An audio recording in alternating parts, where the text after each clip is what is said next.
Hey, ladies and gents, welcome back to my mostly financial education video series. It's a part of my content-a-thon, which is me recording a crap ton of content in one sitting. Well, maybe not one sitting, but definitely one day, I guess. The title of this video is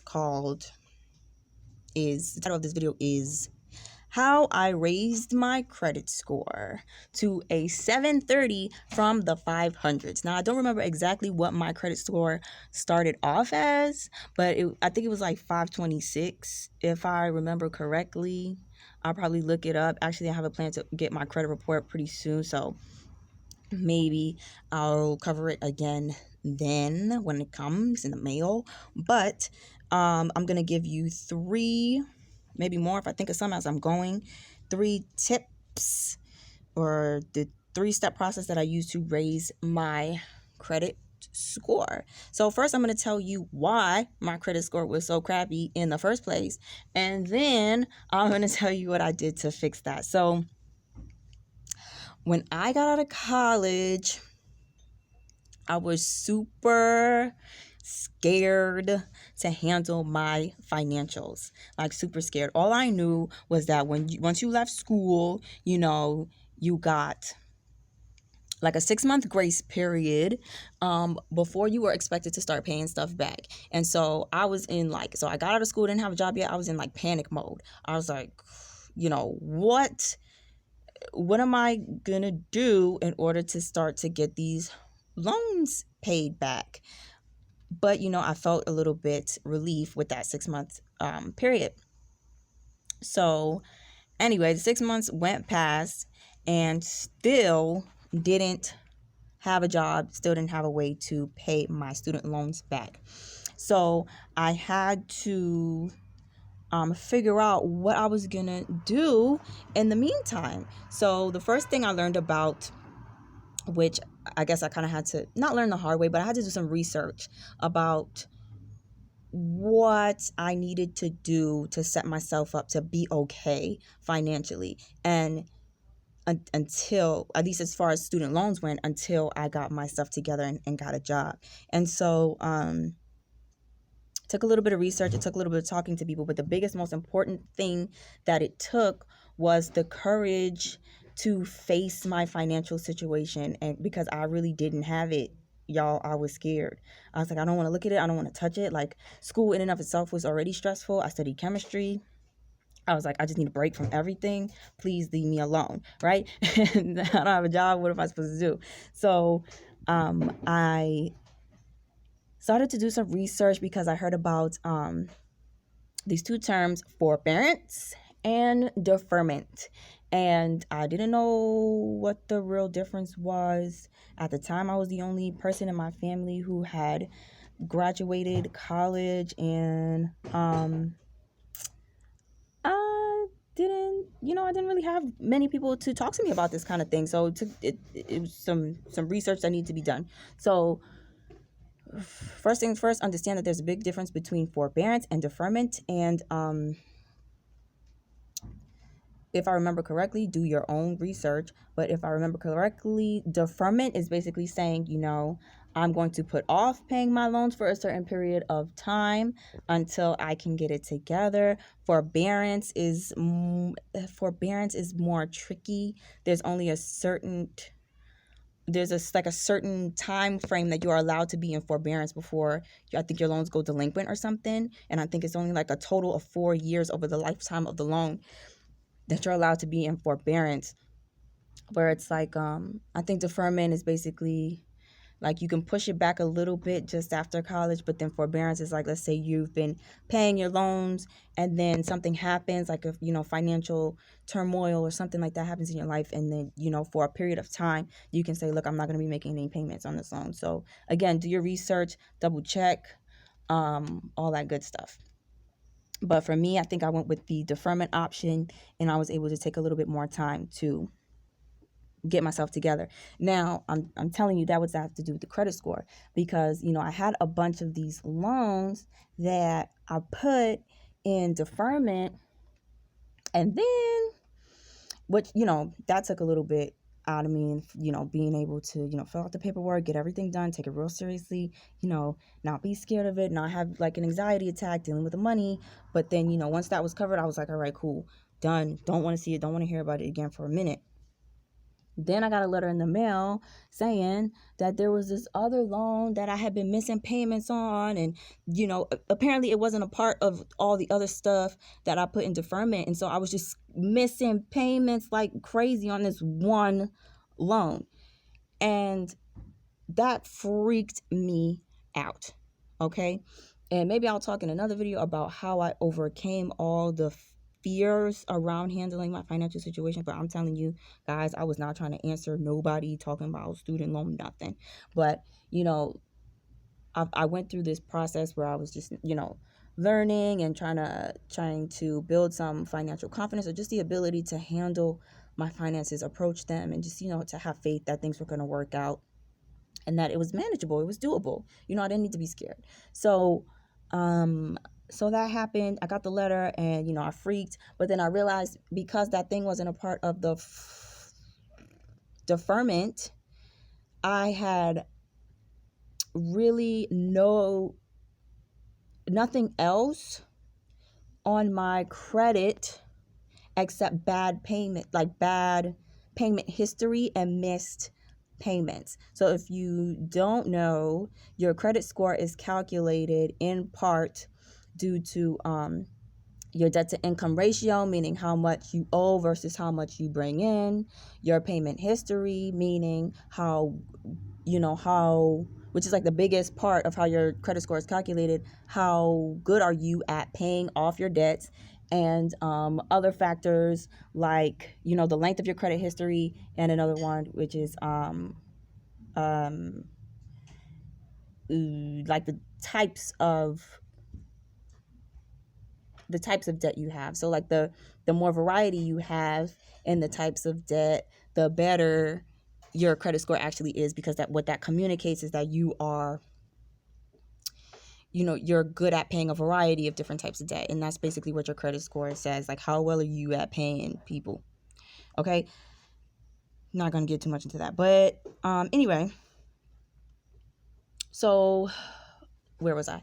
Once I figured out, okay, I missed a crap ton of payments on this because I was basically essentially ignoring it. Then I had to figure out what I could do to fix it. Again, took courage, but I actually called the people who've been calling me, hounding me about my student loans that I was avoiding. And when I called them, right, have the courage to call them, I called them and I spoke to them, and what they told me was that if you actually complete this loan rehabilitation program successfully, all of the missed payments on your credit report will be removed. And actually, I want to get into that for a sidebar. There's 3 different credit unions, if you didn't know.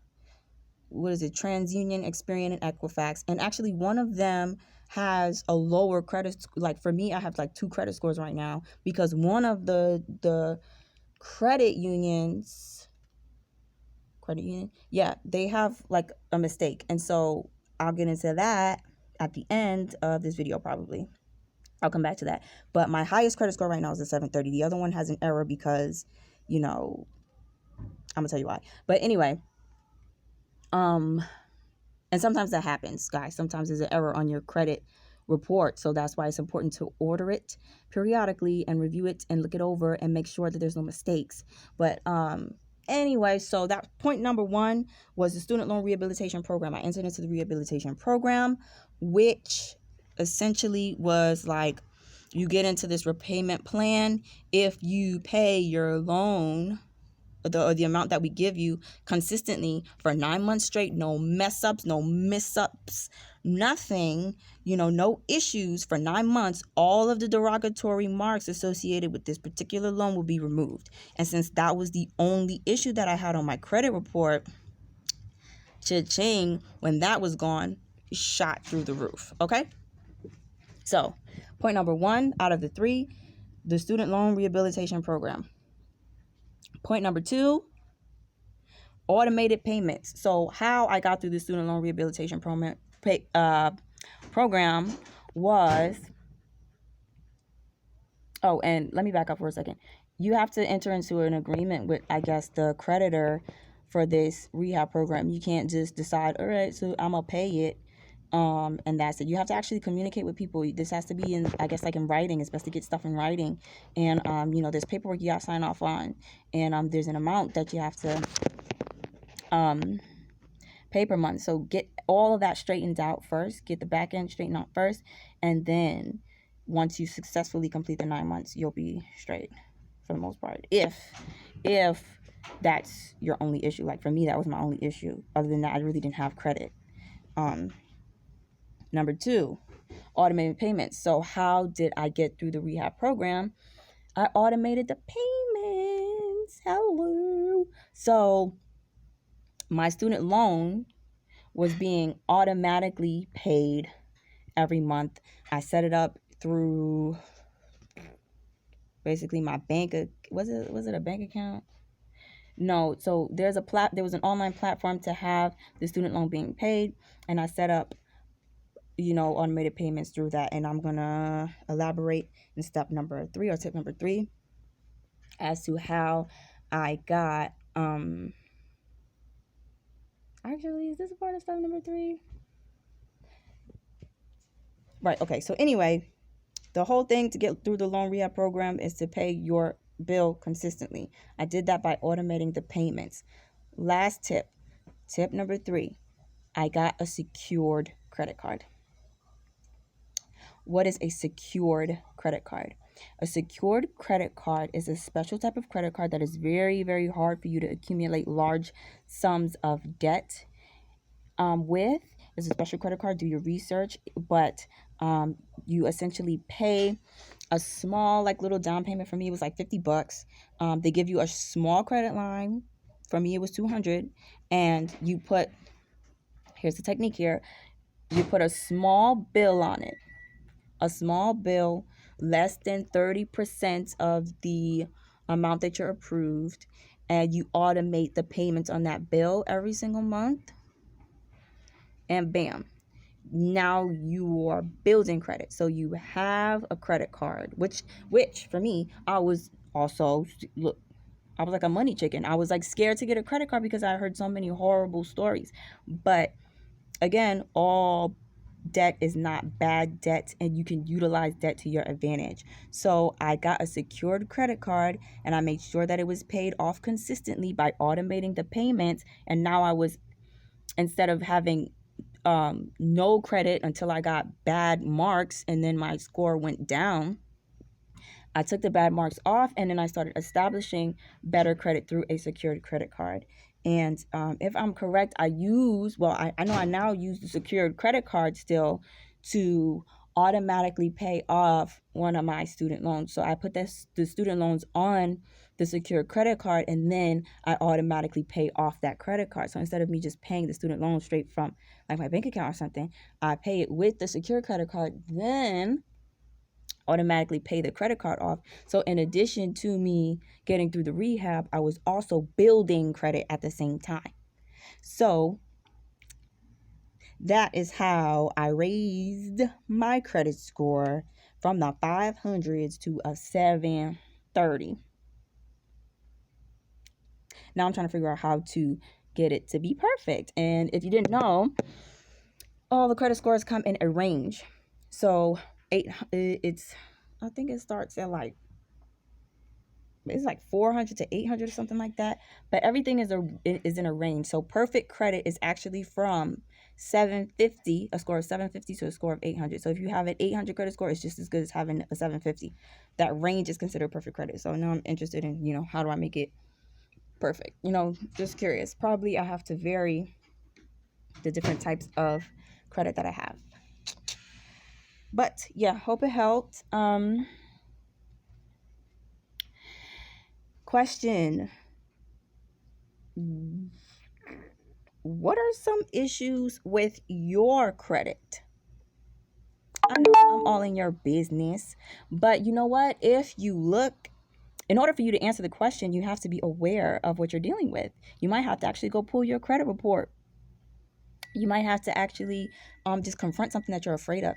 And if you confront something, you're way more likely to handle the problem as opposed to avoiding it like I did for a long time. So I hope this helps. Let me know if it helps. And if you're brave enough, answer the question, what are some of the issues that you are having with your credit or your finances in general? So thank you so much for watching. Bye. See you in the next video.